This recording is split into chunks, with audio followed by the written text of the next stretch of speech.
Let's start with reason, logic, and intellect. You know, we wouldn't be having these discussions or having any debate at all if we didn't believe and know that truth exists, and we can begin to approach it through the gifts of reason and logic and intellect. Okay, but none of that means that God exists. Just because reason, logic, and intellect, we can use those things, doesn't mean that God exists. I would like a fucking citation, if you would, for why intellect, reason, and logic prove that God exists. That would be really awesome if you could do that. I really don't think that you can, because all you can do is baselessly assert and speculate that God is the one that had to do it. You know, we desire the infinite. We desire the eternal. We are not satisfied from the material, from the physical, from the things that we receive. We might accomplish some great things. We might win some great accolades or honors or awards or praises, but that does not satisfy. Our hearts are restless until they rest in our Creator who made them, and we will not be satisfied with the temporary. You know, I'm actually very satisfied with no God in my life. To suggest that our hearts are restless until they become rested in the Lord or whatever, and however he recited that, I mean, I totally disagree. I don't understand why God is necessary for us to like get to a resting place as far as our hearts go, which I'm guessing heart is metaphorical heart, not literal heart.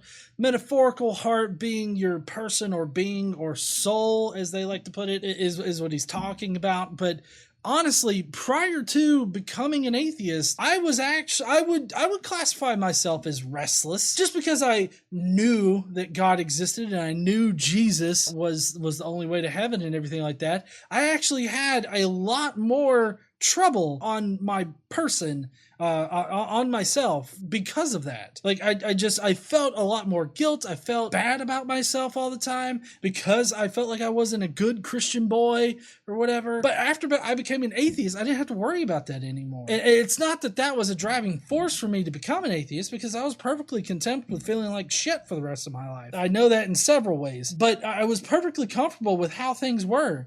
And then I started investigating whether or not I actually believed in God, and that's when I decided that I just didn't believe, and so that made me an atheist. And after that point, all of that guilt and everything like that did lift off of me, and I didn't have that anymore. And so I would consider myself, after I left the faith, to be at more of a place of peace than I was before. So it just totally doesn't make sense to me when you say shit like this. You know that morality exists. You cannot measure morality. You cannot touch it or feel it, but you know. I can't prove it 100% physical evidence, but you know and I know that morality exists, that rape is wrong. It's always wrong. It always was wrong. It always will be wrong. Oh, is it? Oh my God. Did you know that, honey?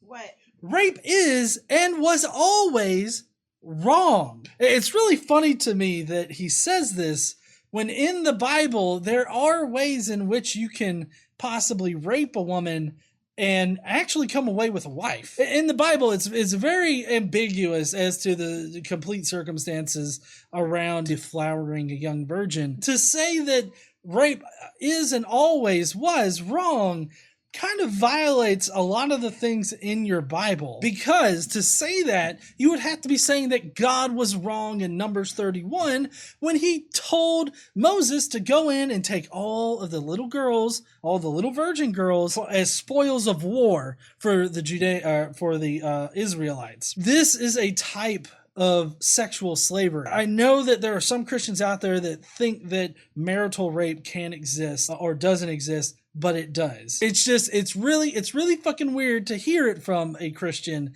that rape was always wrong, when it seems like God doesn't exactly command it to happen, but he definitely sets up the circumstances for the Israelites to be able to rationalize their way into it being a good and moral thing. I've heard Christians at several points actually say that it was a good and moral thing for a woman to marry her rapist. And it's like, how fucking dense do you have to be in order to think that? I mean, it's so crazy. Shit, he's gonna say something about Mother Teresa here in a second. I just know it. If there was evil in this world, it would be her. Yes, Mother Teresa is an evil bitch. That's right, honey. Was. was. Yeah. She did. What Hitler did was wrong. There is a difference between Hitler and Mother Teresa. We know this. If morality exists, there must be an objective moral standard. Well, when he says objective moral standard here, what he actually means is absolute moral standard. He doesn't mean objective, because you could be objective about your own moral foundation. That doesn't mean that your moral foundation is absolute. What he's meaning here is an absolute foundation that's grounded in God. Now, the problem with this is that the Christian moral foundation has changed over time. So because it's changed over time, it therefore cannot be absolute, and therefore cannot be grounded in God. Unless God is always changing his mind about shit, I guess then maybe God could be grounded in a subjective morality, but then it would be hard to determine what is our own subjective morality or what is God's subjective morality. Ultimately, you're still relying on some asshole who claims to speak for God to tell you what is right and wrong, and you're just supposed to listen and believe his shit. The problem with that is that you're no longer making decisions for yourself. You are allowing somebody else to make decisions for your life and then just unquestioningly following it. And I totally disagree with that. But also, to compare Hitler and Mother Teresa, I don't think that it's a fair comparison in general. It's rather stupid. We could be objective about Hitler. We could say objectively Hitler was a bad guy, a bad dude. But we could say that because objectiveness is attained when you step outside of your own moral foundation and you honestly judge the situation without trying to involve your bias in it towards your moral foundation. So, I mean, you can be objective about it. But I would also say that Mother Teresa was objectively a bitch. She was a bad person. She had the whole idea that pain got you closer to God. She made people suffer. That's where I was trying to go with it. She actively made people suffer because she felt that got them closer to God somehow. So, all the good work that she supposedly did was really just allowing people to die and forcing them to die in some of the most painful ways. That she would withhold pain medication, she would withhold anything that would ease their suffering, and she would make them suffer and die because apparently that got them closer to God. I don't know about y'all, but I feel like that is objectively horrible.